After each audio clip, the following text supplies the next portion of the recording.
প্রিয় দর্শক, শুভ সন্ধ্যা। সবাইকে স্বাগত জানাচ্ছি এসকেএফ প্রথম আলো নিবেদিত এবং বিডি ফিজিশিয়ান আয়োজিত বিশ্ব সোরিয়াসিস দিবস উপলক্ষে একটি গুরুত্বপূর্ণ আলোচনায়। আমি ডক্টর রুবাইয়া আলী থাকছি আপনাদের সাথে। আজকে আমাদের সায়েন্টিফিক পার্টনার হিসেবে রয়েছে এসকেএফ এর পক্ষ থেকে টপিক্লো এস অয়েন্টমেন্ট এবং লুলিজল ক্রিম। আমাদের সাথে যুক্ত হয়েছেন সম্মানিত অতিথিবৃন্দ। চলুন পরিচিত হয়ে আসি। আমাদের সাথে আছেন অধ্যাপক doctor Mohammad Samiul Haque, ex consultant Square Hospitals Limited এবং প্রেসিডেন্ট সোরিয়াসিস অ্যাওয়ারনেস ক্লাব। আমাদের সাথে আছেন আরো অধ্যাপক doctor Zinat Meraj Swapna, consultant dermatologist, United Hospitals, এবং সাথে আরো যুক্ত হয়েছেন অধ্যাপক doctor Hasibur Rahman, consultant dermatologist, Evercare hospital. আপনাদেরকে অসংখ্য ধন্যবাদ শত ব্যস্ততার মাঝে আমাদের সাথে যুক্ত হওয়ার জন্য। আমরা সবাই জানি সোরিয়াসিস স্কিনের একটি গুরুত্বপূর্ণ ব্যাধি এবং এটা নিয়ে কিছু গুরুত্বপূর্ণ আলোচনা আজকে আমরা করতে চাই। শুরুতেই আমি প্রফেসর ডক্টর মোহাম্মদ সামিউল হক স্যারকে জিজ্ঞেস করব সোরিয়াসিস রোগটা কি এবং কেন হয়, এবং স্যার যেহেতু সোরিয়াসিস অ্যাওয়ারনেস ক্লাবের প্রেসিডেন্ট, স্যার আমাদেরকে আলোকিত করবেন সোরিয়াসিস অ্যাওয়ারনেস ক্লাবের কার্যক্রম সম্পর্কে। স্যার। ধন্যবাদ ধন্যবাদ আপনাকে, ধন্যবাদ প্রথম আলোর যত দর্শক আছে সবাইকে ধন্যবাদ দিয়ে শুরু করছি আজকে এই অনুষ্ঠানটি। আমার প্রথম কথা হলো সোরিয়াসিস কি। সোরিয়াসিসটা আসলে একটা দীর্ঘমেয়াদী চর্মরোগ।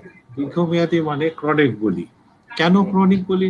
কারণ এই রোগটা থাকে এবং ভালো হয়ে যায়, আবার চলে আসে, বছরকে বছর ঘুরতে থাকে। অনেক দীর্ঘমেয়াদী রোগ আছে, তার ভিতরে সোরিয়াসিসও একটা দীর্ঘমেয়াদী রোগ। এটা কেন হয়? অনেক ক্ষেত্রেই দেখা যায় যে এটা জেনেটিক বা জিন জাতীয় জেনেটিক কারণ হতে পারে। আরেকটা কারণ যেটা আমরা খুব সচরাচর বলি যে এটা কি অটোইমিউন ডিজিজ। অটোইমিউন মানে শরীরের যে প্রতিরোধ ক্ষমতার যে সিস্টেমটা আছে সেখানে একটু ইমব্যালেন্স হয়ে যায়, তখন এই রোগটা দেখা দিতে পারে। তাছাড়াও এই রোগটা অনেক কারণে সুপ্ত অবস্থায় থাকে, কিন্তু মানে কিছু কিছু প্রিডিসপোজিং ফ্যাক্টর মানে কিছু কিছু কারণে দেখা যায় যে রোগটা বেড়ে যেতে পারে। যে ইনফেকশন হলে বেড়ে যেতে পারে, হঠাৎ করে চলে আসতে পারে, কিছু ফুডের জন্য আসতে পারে, কিছু আবহাওয়ার জন্য আসতে পারে, সান এক্সপোজারের জন্য, বিভিন্ন কারণে দেখা যায় যে কিছু ওষুধের জন্য হঠাৎ করে রোগটার প্রাদুর্ভাব হয়ে যায়। আচ্ছা, সোরিয়াসিসটা দেখতে অনেকটা একটা লাল গোলাকার মসৃণ রূপালী আঁশের মতন একটু স্কিনের উপরে দেখা যায়, এবং স্কিনের এমন কোনো জায়গা নাই যেখানে সোরিয়াসিসটা হয় না। সব জায়গায় সাধারণত সোরিয়াসিস হয়। সোরিয়াসিস রোগটা খুব একটা মারাত্মক রোগ না, কিন্তু দেখতে যেহেতু স্কিনে থাকে দেখতে খারাপ লাগে, যাতে রোগীর মানসিক অবস্থাটা একটু বিপর্যয়ের মধ্যে পড়ে যায়। এই জন্য রোগটা খুবই মারাত্মক হিসাবে আমরা মনে করি, কারণ মানসিক দিক দিয়ে শারীরিক দিক দিয়ে রোগী অনেক ভুক্তভোগী হয়ে যায়। এই জন্যই সোরিয়াসিসটা আজকাল সারা পৃথিবীতেই আমরা দেখছি যে সোরিয়াসিস নিয়ে প্রচুর রিসার্চ হচ্ছে। কারণ সোরিয়াসিস এমন একটা রোগ, আমরা হিসাব করে রেজিস্টার্ড রোগী সারা পৃথিবীতে প্রায় 6 কোটি আছে। তাছাড়াও রেজিস্টার্ড ছাড়াও প্রচুর রোগী আছে এই সোরিয়াসিসে। এই জন্য ইন্টারন্যাশনাল অর্গানাইজেশন তৈরি হয়েছে, the international federation of psoriasis association, international psoriasis council, psoriasis foundation, অনেক ইন্টারন্যাশনাল অর্গানাইজেশন, তারা সবাই মিলে একটা দিন নির্ধারণ করেছে 29শে অক্টোবর, যেটা গতকাল হয়ে গেল, ওয়ার্ল্ড সোরিয়াসিস ডে। এই দিনে আমরা সবাই যত সোরিয়াসিস কমিউনিটিতে আছে, পেশেন্ট, তারপরে শুভাকাঙ্ক্ষী, ডক্টর, ডার্মাটোলজিস্ট, রিউমাটোলজিস্ট, যত সবাই একসাথে মিলে আমরা দিনটা উদযাপন করি। আমাদের সোরিয়াসিস অ্যাওয়ারনেস ক্লাব বাংলাদেশে, যারা সোরিয়াসিস নিয়ে আমরা চিন্তা ভাবনা করি, আমরা 1917 সালে এটা তৈরি করি, এবং আমাদের প্ল্যাটফর্মে ডক্টর আছে, পেশেন্ট আছে, এবং আমাদের শুভাকাঙ্ক্ষী যারা আছে সবাই এই ক্লাবের মেম্বার। এবং আমরা ধীরে ধীরে আস্তে আস্তে আমাদের প্রসার বেড়ে যাচ্ছে। আমরা কোভিড এর আগে অনেক কাজই করেছি। আমরা একটা গাইডলাইন তৈরি করছি বাংলাদেশের সোরিয়াসিস পেশেন্টদের জন্য, ডক্টরদের কাছে জন্য। আমরা একটা ফ্রি ফ্রাইডে ক্লিনিক তৈরি করেছি। আমরা বিভিন্ন ইন্টারন্যাশনাল সিম্পোজিয়াম, সেমিনার, কনফারেন্স করছি। আমরা ডক্টরদের ট্রেনিং এর জন্য প্রায় ওয়েবিনার করছি, পেশেন্টদের অ্যাওয়ারনেস করছি, লিফলেট দিচ্ছি, টিভিতে প্রোগ্রাম করছি। বিভিন্ন জায়গায় আমরা অ্যাওয়ারনেসটা সচ্চার করে দিচ্ছি। কারণ সোরিয়াসিসটাকে আমরা একটা যেটা ভয় ভীতি বা আমাদের ভিতরে যে কুসংস্কারটা ছিল সেইটা আমরা দূর করার জন্যই মেইনলি আমরা কাজ করছি। কারণ সোরিয়াসিস কোনো ছোঁয়াচে রোগ না, এটা কোনো খারাপ রোগ না, এটা সাধারণ অন্যান্য রোগের মতন, কিন্তু দীর্ঘমেয়াদী এর চিকিৎসা আছে এবং খুব ভালো ভালো চিকিৎসা আছে। বললাম তো যে এখন রিসার্চ হচ্ছে, অনেক সুন্দর সুন্দর ভালো ভালো এবং ভালো ওষুধ চলে এসেছে বাজারে, এবং এই নিয়ে রোগীদের চিন্তা করার নাই। এবং রোগীরা অনেক সময় মানসিকভাবে অসুস্থ হয়ে যায়, তারা লোকজনের সাথে মিশতে চায় না। আমরা চাচ্ছি যে আমাদের অ্যাওয়ারনেস ক্লাবের থ্রুতে তাদের জীবন মানটা উন্নত করার জন্য। এখানে যদি স্যার আমি একটা কথা অ্যাড করতে পারি, যদি আপনি সম্মতি দেন, হ্যাঁ, প্লিজ। আমরা কি একটা সোরিয়াসিসের একটা ওয়েবসাইট তৈরি করতে পারি যেখানে সোরিয়াসিসের আমাদের পেশেন্টরা একজন আরেকজনের সাথে কানেক্টেড হতে পারে? আমাদের একটা ওয়েবসাইট আছে, আমাদের ফেসবুক আছে, আমাদের ইমেল আছে, আমাদের ওখানে পেশেন্ট ফোরাম আছে, যেখানে তারা ওটার ভিতরে আসতে পারবে, সবই আছে। পেশেন্ট ফোরামে যখন হ্যাঁ, একজন আমাদের পেশেন্ট আরেকজনের সাথে কমিউনিকেট করে, আমাদের হলো www.psoriasisawarenessclubbd.com গেলেই একদম সবকিছু আছে, পেশেন্ট ফোরাম আছে, পেশেন্ট ক্যান ইন্টারঅ্যাক্ট করতে পারে সবাই। এবং আমরা প্রায় পেশেন্টদের পাচ্ছি এবং পেশেন্টদের সাথে আমরা কোঅর্ডিনেট করছি। চমৎকার চমৎকার। এবার আমি প্রশ্ন রাখবো অধ্যাপক ডক্টর হাসিবুর রহমানের কাছে। সোরিয়াসিসের লক্ষণ সমূহ কি? কিভাবে পেশেন্ট বুঝবে যে তার সোরিয়াসিস হয়েছে? কিভাবে এটাকে ক্লিনিক্যালি ডায়াগনোস করা হয়? Thank you very much doctor Rubai Ali. Actually সোরিয়াসিসের এটা যেহেতু একটা লাইফ লং ডিজিজ, সারা জীবন থাকে, এবং এইটা ডায়াগনোসিসটা খুব ইম্পর্টেন্ট, যাতে পেশেন্ট জানতে পারে তার এটা সোরিয়াসিস হয়েছে কিনা। তো সেই হলে তারা চর্মরোগ বিশেষজ্ঞকে দেখাবেন এবং সেই অনুযায়ী পরামর্শ নেবেন। ডেফিনেটলি সোরিয়াসিসের বেশ কিছু টাইপ আছে, যেমন সবচেয়ে কমন টাইপটাকে আমরা মেডিকেল টার্মে বলি প্লেগ টাইপ অফ সোরিয়াসিস। হ্যাঁ, এরকম গাটের টাইপ আছে, ইনভার্স সোরিয়াসিস আছে, এবং পাস্টুলার সোরিয়াসিস, ইরেক্টোডার্মিক সোরিয়াসিস, অর্থাৎ 5-6 রকমের সোরিয়াসিসকে আমরা ভাগ করা হয়। তার মধ্যে যে সবচেয়ে কমন, আমরা মনে হয় ছবি দেখালে খুব ভালো হয়, পার্টিকুলার কয়েকটা জায়গায় সাইট গুলাকে যদি আমরা সাধারণ মানুষের মনে করতে পারেন কোন জায়গাতে হতে পারে। যেমন এখানে ছবিতে দেখা যাচ্ছে, আমরা যে প্রথম থেকে দেখি ছবিটা, মাথার মধ্যে স্কাল্পের মধ্যে, রাইট, স্কাল্পের মধ্যে দেখা যাবে যে রূপালী মাছের আঁশের মতো চামড়া উঠছে, যেটা খুশকি নয়, খুশকির চেয়ে আরেকটু বেশ মোটা। কোনো একটা জায়গায় তার হেয়ার লাইন ক্রস করে গেছে, চামড়ার ভেতরে মাথার যে কোনো একটা তালুতে দেখা যাচ্ছে এরকম সোরিয়াসিস, এটাকে বলা হয় স্কাল্প সোরিয়াসিস। সেই স্কাল্প সোরিয়াসিসের আমরা যেটা পেশেন্ট এটাকে চামড়া তুলতে চায়, তুললে এটা স্প্রেড আউট হয়ে যায়। সুতরাং এখানে আমরাকে অ্যাডভাইস যেটা আমরা খুব ইম্পর্টেন্ট, যে এখানে চামড়া তোলা যাবে না, আমরা এটাকে ময়েস্ট রাখার জন্য চেষ্টা করব। সুতরাং মাথায় যে সোরিয়াসিসটা হয়, মাছের আঁশের মতো প্লেগ টাইপ লেশন, অর্থাৎ মাছের আঁশের মতো এরকম পুরো মাথায় হতে পারে, কোন একটা জায়গাতে হতে পারে, কানের পেছনে হতে পারে, কানের ভেতরে হতে পারে, এটা স্কাল্প এরিয়াতে।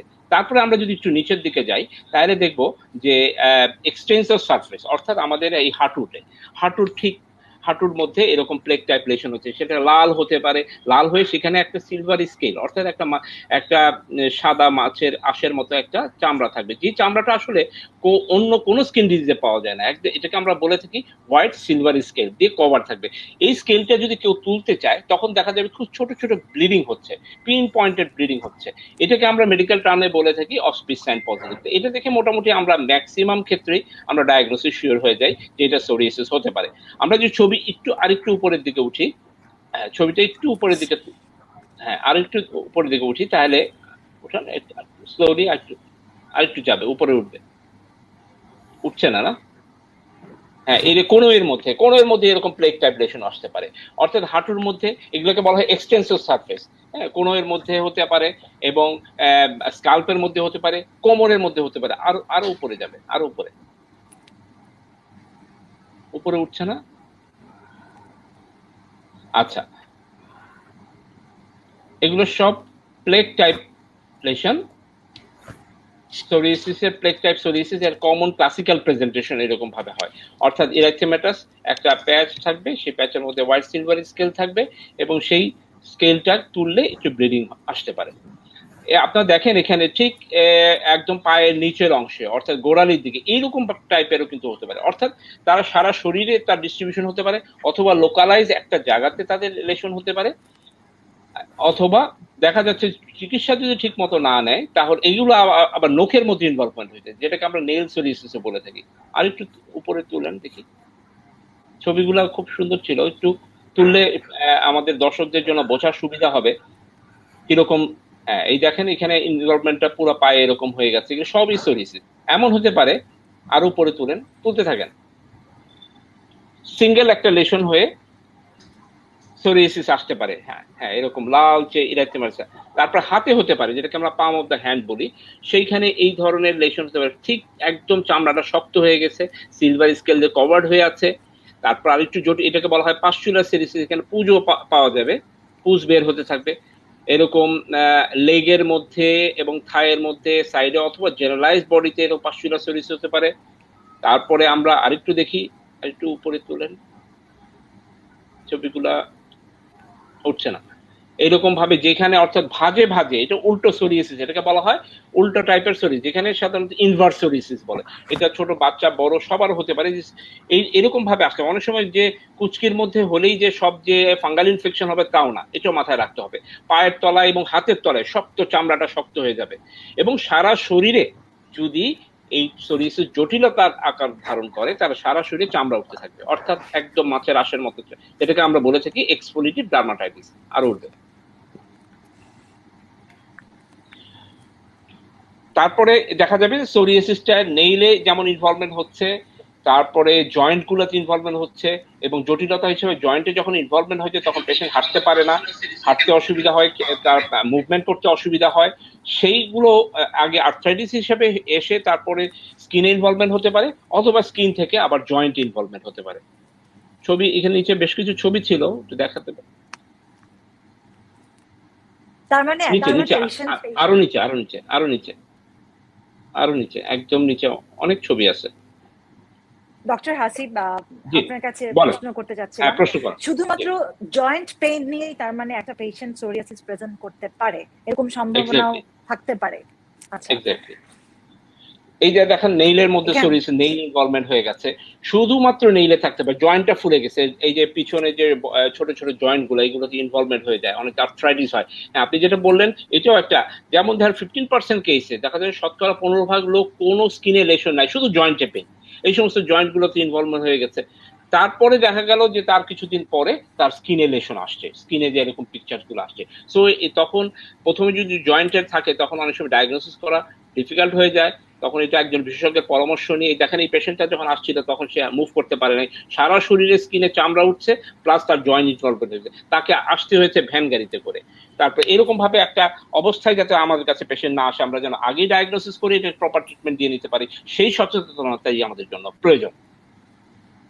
সোরিয়াসিসের কি কোনো নির্দিষ্ট বয়স আছে? না, সোরিয়াসিস নির্দিষ্ট কোনো বয়স নাই, এটা যে কোনো বয়সই হতে পারে, কিন্তু এটা মিডল এজে খুব কমন। এই ধরেন 15 থেকে 35-40 বছর বয়সের মধ্যে আমরা বেশি এটার ইনসিডেন্স বেশি পেয়ে থাকি। যে কোনো বয়সই হতে পারে, ছোট বাচ্চা, পুরো কোনো, এবং যে কোনো সেক্সে এটা হতে পারে, মেল ফিমেল অল আর ইকুয়াল। এবং সারা পৃথিবী জুড়ে আপনি জানেন 2 থেকে 3% লোক এই সোরিয়াসিসে আক্রান্ত। সেই জন্য সারা পৃথিবীতে বিভিন্ন রকম অর্গানাইজেশন হয়েছে, সোরিয়াসিস বাংলাদেশের সোরিয়াসিস ক্লাব হয়েছে, অ্যাওয়ারনেস ক্লাব হয়েছে, ওয়ার্ল্ডে এরকম সোরিয়াসিস ফাউন্ডেশন আছে, যার মাধ্যমে পেশেন্টরা বিভিন্ন রকম তথ্য পায় এবং সেখান থেকে সেবা পেয়ে থাকে। আমাদের ডক্টর সামিউল হক স্যার যে কথাটা বলছিলেন যে সোরিয়াসিস আসলে একটা মারাত্মক ব্যাধি না, কিন্তু যখনই কোনো পেশেন্টকে আমরা ডায়াগনোসিস করি as a case of psoriasis তখন কিন্তু পেশেন্ট অত্যন্ত বিমর্ষ হয়ে যায়, এবং ওনারা একটা ক্যান্সার পেশেন্ট যেরকম কষ্ট পায় ঠিক একইভাবে কষ্ট পেতে থাকে। সো আমার মনে হয় সোরিয়াসিস অ্যাওয়ারনেস ক্লাব এই ক্ষেত্রে অনেকখানি সাহায্য করবে পেশেন্টদেরকে বুঝাতে যে এটা আসলেই মারাত্মক কোনো ব্যাধি নয়, বরং ভালো ট্রিটমেন্টের মাধ্যমে আমরা ভালো থাকতে পারি। এবং সেই চিকিৎসার ব্যাপারেই আমরা কথা বলবো অধ্যাপক ডক্টর জিনাত মেরাজ স্বপ্না। ম্যাম, আপনি যদি আমাদেরকে সোরিয়াসিসের চিকিৎসা এবং জটিলতা এই বিষয়ে একটু আলোকপাত করতেন।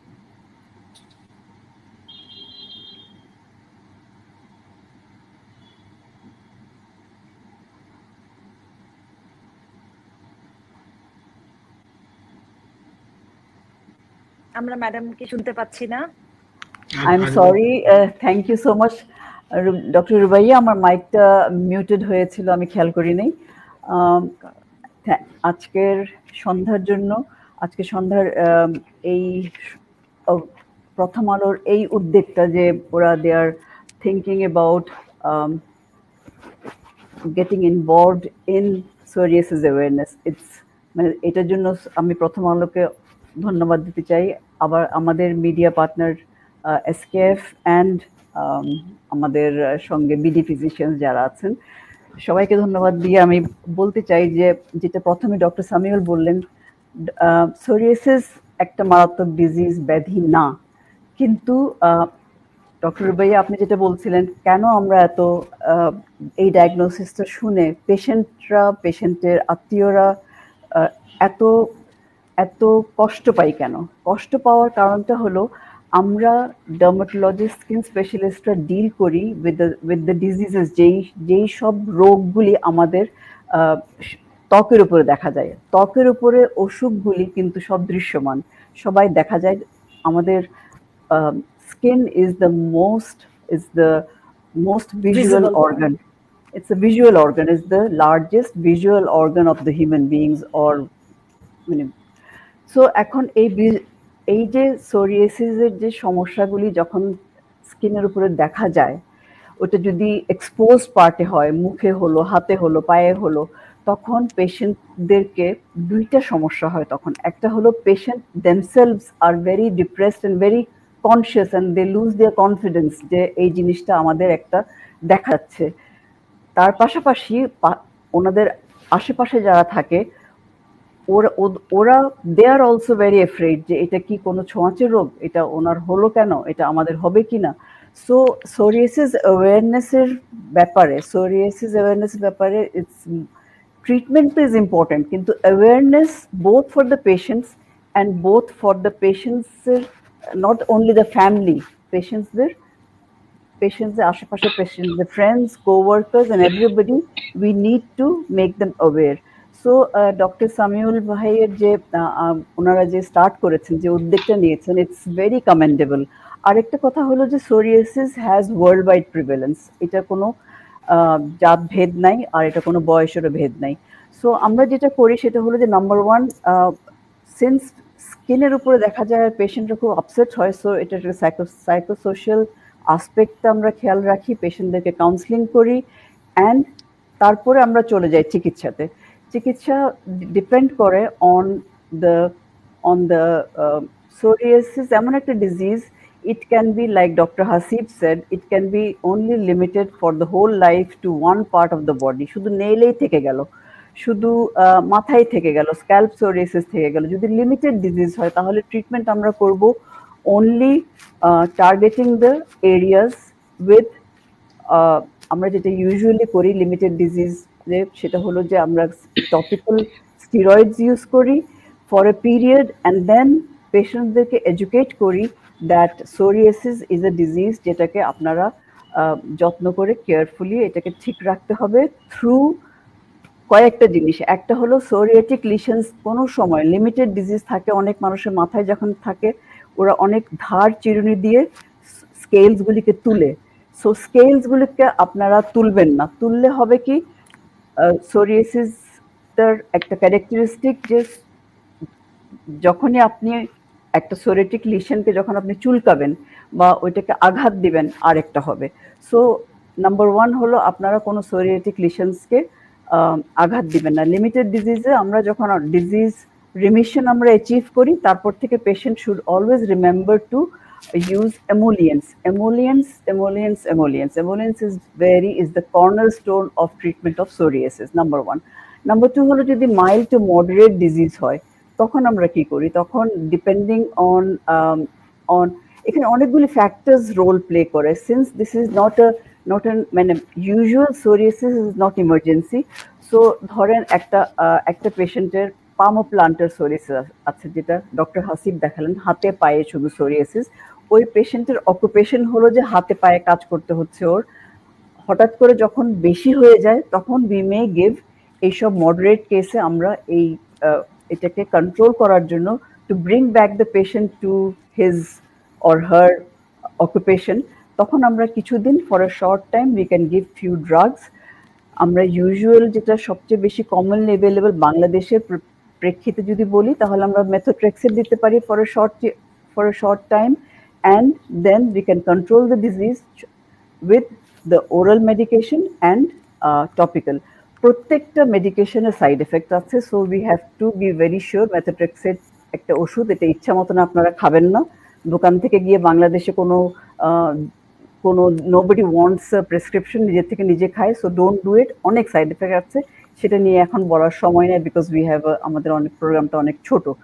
আর যদি সোরিয়াসিসটা যদি অনেক বেশি হয়ে যায়, বাড়াবাড়ি হয়ে যায়, তখন আমাদের যেটা করতে হবে যে if it involves more than 80% of the body surface area, তখন we have to be very careful, because psoriasis থেকে যদি exfoliative dermatitis হয়, যেখানে পুরো শরীর থেকে চামড়া উঠতে শুরু করে, ওই ক্ষেত্রে এই সোরিয়াটিক পেশেন্টগুলিকে যদি আমরা না সামলাই, তাহলে এই সোরিয়াটিক পেশেন্টদের এত শরীর থেকে প্রোটিন লস হয়, আমাদের কোষের মধ্যে, স্কিনের কোষের মধ্যে প্রোটিন থাকে, সেটা লস হয়। সেটা লস হলে এই পেশেন্টগুলি প্রোটিন লসে ভুগে, এই পেশেন্টদের কনজেস্টিভ কার্ডিয়াক ফেলিয়ার হয়ে যায়।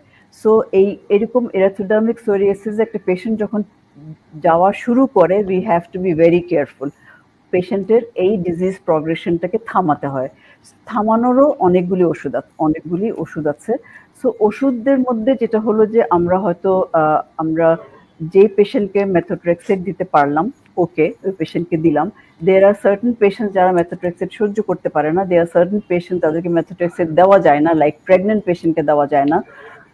তারপর কিছু পেশেন্ট আছে যে অনেক বয়স্ক পেশেন্ট হলে হয়তো দেওয়া যাবে না, যাদের এনিমিয়া থাকে দেওয়া যাবে না। সো ওই ক্ষেত্রে আমরা হয়তো cyclosporine as a second drug দিতে পারি। প্রেগনেন্সি হলে সাইক্লোস্পোরিন দিতে পারি। স্পেশাল গ্রুপ হিসেবে বাচ্চাদেরকে সাইক্লোস্পোরিন দিয়ে আমরা কন্ট্রোলে আনতে পারি। সো একটা পেশেন্ট যখন এরাথোডার্মিক সোরিয়াসিসের দিকে যেতে থাকে, তখন উই হ্যাভ টু কন্ট্রোল। আরেকটা কথা হলো যে আজকাল অনেক নতুন ড্রাগস এসে গেছে, which are very expensive but they are very effective. বাংলাদেশে এখন একটা ড্রাগ বানানো হয়েছিল ফর সোরিয়াটিক আর্থ্রাইটিস, লাইক ওইটা আমরা ওরালি দিতে পারি, বারিসিটিনিব। বারিসিটিনিব যেই ওষুধটা আছে, সেই ওষুধটা is IL, it's it's one of those biologics, and বারিসিটিনিব যেটা করে সেটা হলো যে এগুলিকে একটা গ্রুপ অফ ড্রাগস আছে যেগুলিকে আমরা বায়োলজিক্স বলি। They are the new drugs which control this disease. আর রুবাইয়া, আরেকটা কথা যেটা আমি বলতে চাই, সেটা বলতে শুরুতেই বলা উচিত ছিল আমার, সেটা হলো যে সোরিয়াসিস এখন যেটা দেখা যাচ্ছে অ্যান্ড রিসার্চে প্রমাণ করছে, it's not only a skin disease. সোরিয়াসিসকে যদি আমরা কন্ট্রোল করতে না পারি, তাহলে দেখা যায় psoriasis is associated with multiple metabolic syndromes. So obesity, আমাদের ওজন কমাতে হবে, আমাদের prevention is better than cure করে আমরা, সো দ্যাট আমরা যেন এরাথোডার্মিক ফেজে যেতে না হয়, আমাদেরকে যেন বায়োলজিক্স ইউজ করতে না হয়। বায়োলজিক্স অনেকগুলি আছে। সো বাংলাদেশে যেগুলি অ্যাভেলেবল, বারিসিটিনিব পাওয়া যায়, বাংলাদেশে ইনজেকশন কোসেন্টিক্স পাওয়া যায়, উইচ ইজ সেকোকিনাম্যাব। সো এই ড্রাগসগুলির কথা যদি আমরা আজকে প্রথম আলোর অডিয়েন্সের জন্য বলি, that will be too much. কিন্তু একটা কথা যেটা আমি বলতে চাই আমার প্রথম আলোর প্ল্যাটফর্ম থেকে, সেটা হলো যে আপনারা সোরিয়াসিস নিয়ে নাম্বার ওয়ান, ট্রিটমেন্টটাকে, সোরিয়াসিস মাঝে মাঝে যখন হয়, মাঝে মাঝে it may go into remission for many years, কিন্তু psoriasis has a tendency to come back. And psoriasis হয় ইউজুয়ালি, যেটা ডক্টর হাসিব বললেন, ডিউরিং দ্য 20 থেকে 35 বছর, 15 থেকে 30 বছর, এরকম একটা বয়সে হয়, the most reproductive years. So আমরা খেয়াল রাখবো যে একটা মেল পেশেন্টকে যখন আমরা মেথোট্রেক্সেট প্রেসক্রাইব করবো, because that is the first drug যেটা আমরা বাংলাদেশে ইজিলি সস্তাভাবে পাই, একটা মেলকে আমরা বলবো দ্যাট আপনি যখন প্ল্যান করবেন টু হ্যাভ আ ফ্যামিলি, তখন 3 মাস আগে থেকে আপনি মেথোট্রেক্সেট বন্ধ করবেন। প্রেগনেন্ট মহিলাকে তো দেওয়া যাবেই না। So there are certain things যেগুলো আমরা commonly prescribed medicines for psoriasis, oral systemic medicine যেগুলি খাই আমরা, সেগুলির ব্যাপারে আমাদেরকে জানতে হবে। অ্যান্ড সোরিয়াসিসকে আমরা সবসময় কন্ট্রোলে রাখতে হবে by emollients and keeping the area soft, so that যেন কোনো ড্রাইনেস থেকে যেন কোনো ফ্রিকশন হয়ে কোনো সোরিয়াসিস যেন না বাড়ে। সো আমার বিশ্বাস এই জন্যই আমাদের অধ্যাপক ডক্টর মোহাম্মদ সামিউল হক স্যার ওনার এই সোরিয়াসিস অ্যাওয়ারনেস সো ইম্পর্টেন্ট। এই ব্যাপারে আমি একটু প্রশ্ন করতে চাচ্ছিলাম যে স্যার, ম্যাম বললেন, সবাই আপনারা বললেন যে এটা একটা দীর্ঘমেয়াদী রোগ, ঠিক যেভাবে ডায়াবেটিস, হাইপারটেনশন এই রোগগুলোর চিকিৎসা লাইফ লং ধরে চলতে হয়, সোরিয়াসিসের চিকিৎসাও লাইফ লং চলে। সেই ক্ষেত্রে সোরিয়াসিস অ্যাওয়ারনেস ক্লাবে পেশেন্টদের কোনো ডেটাবেস বা পেশেন্টদেরকে রেগুলার ফলো আপে রাখার কোনো ব্যবস্থা কি আমরা করছি? হ্যাঁ, ভালো প্রশ্ন করেছো। আমাদের একটা প্ল্যান আছে, আমরা ন্যাশন ওয়াইজ একটা রেজিস্ট্রি মেনটেন করার আমরা অলরেডি ঠিক করে ফেলেছি, কিন্তু এই কোভিড এর জন্য আমরা অনেকটা পিছিয়ে গিয়েছি। তা আমরা ন্যাশন ওয়াইজ বিভিন্ন ডিভিশন, বিভিন্ন মেডিকেল কলেজে আমরা আমাদের রেজিস্ট্রি মেনটেন করার জন্য আমাদের ডাটা প্রসেস করব, এবং তাতে আমরা আমাদের দেশে একটা স্ট্যাটিস্টিক্স আমরা মেনটেন করতে পারবো। তাছাড়া আমাদের তো একটা একটা কথা বলি, আমাদের একটা ক্লিনিক স্টার্ট করছি আমরা, ডে কেয়ার সেন্টার ঢাকাতেই, এবং এটা জানুয়ারি থেকে স্টার্ট হবে। এখানে আমরা ফটোথেরাপি ইউনিট থাকবে এবং ডে কেয়ার সেন্টার থাকবে। ওখানে সব সোরিয়াসিস পেশেন্টরা they can do their follow up there and they can get their phototherapy ট্রিটমেন্টটা তারা ওখানে পাবে লো কস্টে। চমৎকার উদ্যোগ। কারণ ম্যাম যেটা বললেন যে যেহেতু একসময় রোগটা রিমিশনে চলে যায়, পেশেন্ট রোগটা ভাবে যে রোগটা বোধহয় সেরে গেছে, কিন্তু এটা আবার রিল্যাপস হতে পারে, এবং সেই জন্য আমার মনে হয় একটা রেগুলার ফলো আপ খুবই জরুরি। ডক্টর হাসিব, আপনার কাছে আমার শেষ প্রশ্ন ছিল, সোরিয়াসিসের এই রোগের কি কোনো বিধি নিষেধ আছে কিনা? কি লাইফস্টাইল ফলো করবে পেশেন্ট, কি তার করা উচিত এবং কি করা উচিত নয়? হ্যাঁ, thank you very much, very important things. তার আগে আমি দু একটা কথা বলে নেই, সেটা হচ্ছে যেটা আমরা প্র্যাকটিক্যালি ফেস করি, সেটা হচ্ছে সোরিয়াসিসের লাগানোর যে আমরা স্টেরয়েড দিই, এই স্টেরয়েড দিয়ে কিন্তু ট্রিটমেন্ট করা হয়। অ্যাট দ্য সেম টাইম এই স্টেরয়েড কিন্তু সম্পূর্ণ নিষেধ সিস্টেমিক দেওয়া, অর্থাৎ ইনজেকশন আকারে স্টেরয়েড দেওয়া, মুখে খাওয়ার স্টেরয়েড ওষুধ, এটা খেয়াল রাখতে হবে। এইটা দিয়ে আমরা পরবর্তীতে একটা মহা বিপদে পড়ে যাই। দেখা যায় পেশেন্টটা আমাদের ডার্মাটোলজিস্টের কাছে না এসে অন্য কোথাও ট্রিটমেন্ট করিয়ে স্টেরয়েড তারা অলরেডি টেক করেছে অথবা স্টেরয়েড ইনজেকশন নিয়ে ফেলেছে, যার ফলে স্টেরয়েড নিলে কি হবে, এটা কখনোই সোরিয়াসিসের পেশেন্ট কোনো স্টেরয়েড জাতীয় ওষুধ ওনারা সিস্টেমিকে নিবেন না। এটা হলো মেসেজ।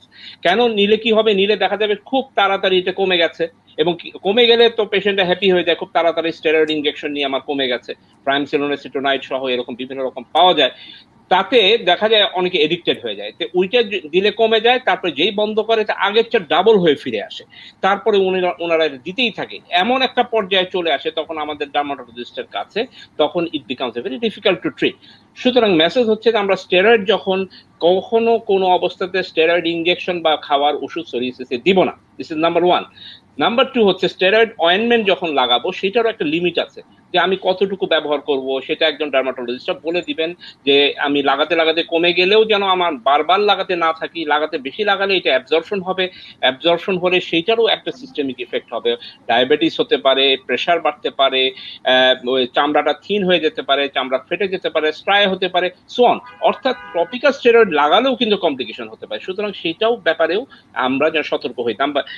সেকেন্ডলি আমি যেটা বলতে চাই যে অনেক সময় আমরা যেটা বলে থাকি, যেহেতু এটা লাইফ লং ডিজিজ, তো এইটাতে পেশেন্টরা খুব আপসেট হয়ে যায়, তখন তারা অন্য চিকিৎসা শরণাপন্ন হয়ে যায়, এবং যাতে হয় কি বিপরীত সমস্যাটা হয়ে হোমিওপ্যাথি, যেমন আমরা তো আপনারা দেখেছেন, তারা হোমিওপ্যাথি চিকিৎসা করে তখন তারা সারা শরীরে যা ছিল লোকালাইজ সোরিয়াসিসটা জেনারেলাইজ সোরিয়াসিস সারা শরীরে হয়ে গেল, এবং তা একটা বিব্রতকর অবস্থায়, তখন এই ট্রিটমেন্ট। সুতরাং হোমিওপ্যাথি বা কবিরাজি, হার্বাল এগুলোর মধ্যে দেখা যায় স্টেরয়েডের মতো কিছু উপাদান আছে যেগুলো হয়তো তার এই সোরিয়াসিসটাকে সাময়িক রিমিশন করতে পারলেও এক সময় দেখা যায় এটা ভয়াবহ আকার ধারণ করে। আমরা যেহেতু অল্টারনেটিভ মেডিসিনের কথা বলছি, এখানে কি এমন কোন ওষুধ আছে যেটা আমাদের অ্যালোপ্যাথিক লাইনে সোরিয়াসিস বাড়াতে পারে? অল্টারনেটিভ মেডিসিন বাড়াতে পারে, সেরকম ওই যে আপনি অল্টারনেটিভ মেডিসিনের কথা বললেন, যেমন হোমিওপ্যাথি, রাইট, এক্স্যাক্টলি। আমি জানতে চাচ্ছি আমাদের প্রেসক্রাইব রেগুলার প্রেসক্রিপশনের কোনো ওষুধ কি সোরিয়াসিস বাড়াতে পারে কিনা? হ্যাঁ, রেগুলার প্রেসক্রিপশনে আমাদের কিছু সলিউশন, যেমন প্রেশারের কিছু ওষুধ আছে যেটাকে আমরা বিটা ব্লকার গ্রুপের ওষুধ, ক্যালসিয়াম চ্যানেল ব্লকার, ম্যালেরিয়ার ওষুধ, এরকম কিছু কিছু ইভেন ফাঙ্গাসের যে টার্বিনাফিন ওষুধ, এরকম কিছু ওষুধ কিন্তু আছে। সেই জন্য আসলে সবারই জানতে হবে, একজন সোরিয়াসিসের পেশেন্টকে জানতে হবে সে ভবিষ্যতে কি কি ওষুধ খাবেন না, উনি কি কি ওষুধ খাবেন না সেটা লিস্ট অবশ্যই ডার্মাটোলজিস্টে দিয়ে দেন, এবং সেটা সবার হয়তো জানার থাকে না, তারা যেন এটা জেনে নেন যে এইসব ওষুধ কোনোদিন খাবেন না, খেলে এগুলো বেড়ে যেতে পারে। যেমন খাবারের যদি কথা বলি, আমরা সাধারণত রেড মিট, যেটাকে লাল মাংস, গরু খাসির মাংস, এগুলোকে অ্যাভয়েড করা, অথবা যেগুলো ডিমের কুসুম আছে, তারপরে বেগুন, টমেটো, এগুলোর মধ্যে অ্যারাকিডোনিক অ্যাসিড আছে, তো এগুলোকে বেটার টু অ্যাভয়েড। দেখা যাচ্ছে তার চেয়ে বরঞ্চ সামুদ্রিক মাছ খেতে পারেন, বিভিন্ন ভেজিটেবল খেতে পারেন, যেগুলো সোরিয়াসিসের, অর্থাৎ অ্যান্টি অক্সিডেন্ট সমৃদ্ধ যে সমস্ত খাবার আছে, এগুলো কিন্তু সোরিয়াসিসের জন্য হেলদি একটা ফুড। অবশ্যই লাইফস্টাইল মডিফিকেশন, এক্সারসাইজ করবেন, অ্যাংজাইটি ফ্রি থাকবেন, টেনশন স্ট্রেসে থাকলে কিন্তু সোরিয়াসিস অ্যাক্টিভেট করে। তার যদি ডায়াবেটিস থাকে তাহলে ডায়াবেটিস কন্ট্রোল রাখতে হবে। দেখা যাচ্ছে ডায়াবেটিক পেশেন্টের ডায়াবেটিস কন্ট্রোল নাই, সোরিয়াসিস বেড়ে গেছে, একটার সাথে একটা রিলেটেড। যেটা ম্যাডাম বলছিলেন, এটা একটা সিস্টেমিক ডিজিজ, আসলে শুধুমাত্র যে স্কিনের রোগটা না, এটা এখন সোরিয়াসিস হয়ে গেছে পুরো আমাদের বডির একটা ডিজিজ। অর্থাৎ এটা কার্ডিয়াক প্রবলেম করতে পারে, তার ভিতরে ইন্টেস্টাইনের প্রবলেম করতে পারে, অর্থাৎ তার হজমটাও যেন ঠিক মতো হয়, সেই জন্য সে ভালো করে প্রোবায়োটিক খেতে পারে, অর্থাৎ তার টক দই খেতে পারে, যেগুলো তার হজমে কাজে লাগে। অর্থাৎ তার লাইফস্টাইলটা মডিফিকেশন, স্ট্রেসটা কমাতে হবে, ঠিক মতো করে ঘুমাতে হবে, টেনশন করা যাবে না। এই জন্য আমরা বলি আপনি এই সোরিয়াসিস নিয়ে মোটেই চিন্তিত হবেন না। আপনি যদি এই সোরিয়াসিসকে সঠিক ওষুধ, সঠিক সময়ে, সঠিক নিয়মে একজন বিশেষজ্ঞ ডার্মাটোলজিস্টের মাধ্যমে যদি আপনি এটা খান বা চলেন, তাহলে আপনি অন্য 10 জন মানুষের মতো স্বাভাবিক জীবন যাপন করতে পারবেন, কোনোই অসুবিধা নাই। এবং সেই ক্ষেত্রে আপনাকে চর্মরোগ বিশেষজ্ঞ ওনারা আপনাকে একটা গাইডলাইন দিবে। আরেকটা যে জিনিসটা আমরা প্রায় পাই, পেশেন্টরা করে কি সোরিয়াসিসের, যেটা ম্যাডাম বলছেন, স্কেলের মধ্যে খুঁটিয়ে খুঁটিয়ে এটা চামড়াটা তুলে ফেলে। এটা ইজ ভেরি ইম্পর্টেন্ট। আমরা সোরিয়াসিস হলে প্লেকে কখনো হাত দিব না, ওখানে ম্যাডাম ময়শ্চারাইজার দিব, এমোলিয়ান দিব, অর্থাৎ যেগুলো নারকেল তেলই হোক, কিছু বাসায় না থাকে, অথবা অলিভ অয়েল হোক, বেশি বেশি করে লাগালে কিন্তু এটা স্মুথ হয়ে যাবে। কিন্তু এটাকে চামড়া তোলার যে প্র্যাকটিসটা, এটা অনেক সময় সাইকোলজিক্যালি হয়ে যায়, এই কাজটা যেন ওনারা না করেন। তুললেই কিন্তু মনে হয় যে কমে গেল, কিন্তু তা না, এরপরে এটা ব্যাক করবে ডাবল হয়ে, সেই জিনিসটা যেন ইনজুরিটা না করে। তাহলে তিনটা জিনিসই আমাদের খুবই জরুরি। লাস্টে একটা কথা বলি ডক্টর রুবাইয়া, আমি একটা কথা বলি, সেটা হচ্ছে আমরা যেন গুগল না করি, কারণ গুগল করলে অনেক ধরনের ইনফরমেশন পাবো, আমরা কিছু পজিটিভ ইনফরমেশন পাবো, অনেক সময় নেগেটিভ ইনফরমেশন পাবো, কিন্তু কোনটা যে ঠিক সেটা কিন্তু আমরা জানি না। সুতরাং অনেক সময় ওই সমস্ত তথ্য নিয়ে কিন্তু আমরা বিভ্রান্ত হতে পারি। সুতরাং ওই রকম বিভ্রান্ত না হয়ে একজন পারফেক্ট ডার্মাটোলজিস্ট আছেন, ওনার কাছ থেকে জিনিসটা সম্বন্ধে সঠিকভাবে জেনে নিয়ে এইটা সম্বন্ধে আমরা যেন টেনশন না করি, টেনশন করার কোনোই কারণ নাই। তার মানে আমাদের সোরিয়াসিসের চিকিৎসায় তিনটা ডি খুব important, that is diet, discipline and drugs. তিনটাতেই আমাদের সমানভাবে ডায়াবেটিসের মতো, রাইট? এক্স্যাক্টলি। সো সময়ের স্বল্পতার জন্য আমাদের অনুষ্ঠান এখানেই শেষ করতে হচ্ছে। সম্মানিত অতিথিবৃন্দকে জানাই অনেক অনেক ধন্যবাদ। আজকের আলোচনায় আশা করছি যারা আমাদের সাথে ছিলেন কিছুটা হলেও উপকৃত হয়েছেন, এবং সোরিয়াসিস নিয়ে যে ভীতির মধ্যে আছেন সেই ভীতিটা কিছুটা হলেও লাঘব হয়েছে। সবাই ভালো থাকবেন। শুভরাত্রি। শুভরাত্রি। শুভরাত্রি। আল্লাহ হাফেজ।